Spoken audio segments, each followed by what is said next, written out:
ए मेहरारू। हाँ प्रणाम। कहाँ ले पहुँचनी जी? प्रणाम प्रणाम। कहाँ ले पहुँचनी? गाँव में ताइए गइल बानी, लेकिन है स्कूलिया पर नहीं के गौआ के ओने फोन कर देल बड़ा लो हमरा क्वारंटाइन कानू होला 14 दिन। आई हो दादा, दुख के तो दुख लागले रह गई। हे मेहरारू एगो बात बताई, हम उपाय एगो बताई, बोला ना। हाँ बोली ना। तू वो काम करना रहती है कि का करो, मास्क ले लो, मास्क बानू, मास्क ले लो, सैनिटाइजर ले लो, चलो स्कूल के पीछे आ जाओ। ए हम देख ले बनी। हम लोकेशन भेज दें व्हाट्सएप पर। अच्छा रुकी, नेट भरवाओ तनी।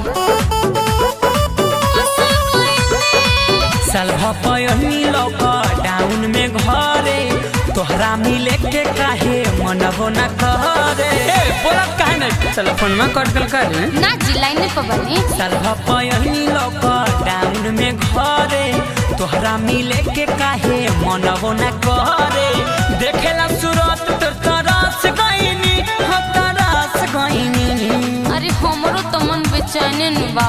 त आवत काहे नहीं? कोई बुन आज रात बोलन ना। त सुनी कैसे के मिले आई बोली ए राजा, रोवा क्वारंटाइन में फंस गइनी। हां रोवा से ज्यादा मन पड़ता हमार, कहीं से कुलिया में फंस गइनी, कहीं से कुलिया में फंस गइनी।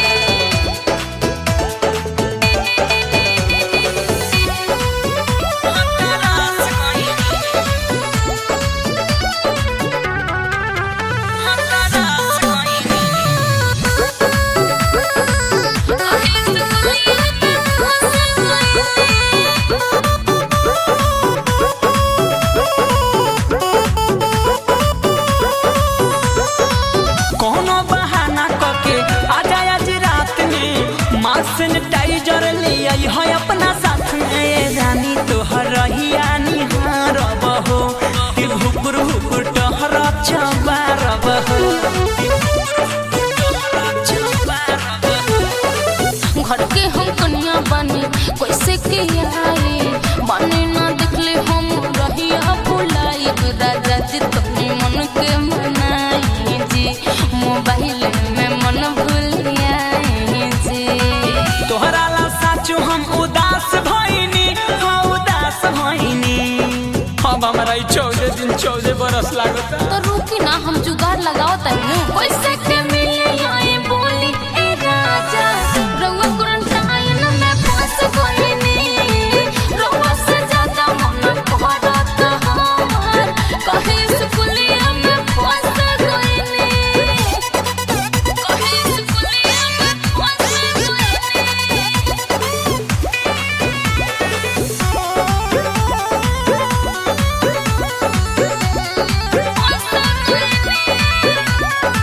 चौदह दिन लागता, 14 बरस हो, बैठल जाता हमरा देहिया कनस हो। ना मिला तो मरिए जाइब हो, सच में कुछ करिए जाइब हो, कुछ करिए जाइब हो। पियस से लाल रउआ लेहे न टेंशन, व्हाट्सएप पर भेज दिही अपन लोकेशन। न पर से दूरी सहाता जी, आवतानी अब न रहता जी। रस के चक्कर में अड़स गइनी, सच फंस गइनी। हम तो फंसिए गइल बानी, प्लीज आ जाना। ठीक बा, ऐसे के मिले आई बोली ए राजा, रउआ क्वारंटाइन में फंस गइनी। रउआ से ज्यादा मन पड़ता हमार, कहीं स्कूलिया में फंस गइनी। सालभा पयनी लॉकडाउन में घरे तोहरा मिले के काहे मनबो न करे।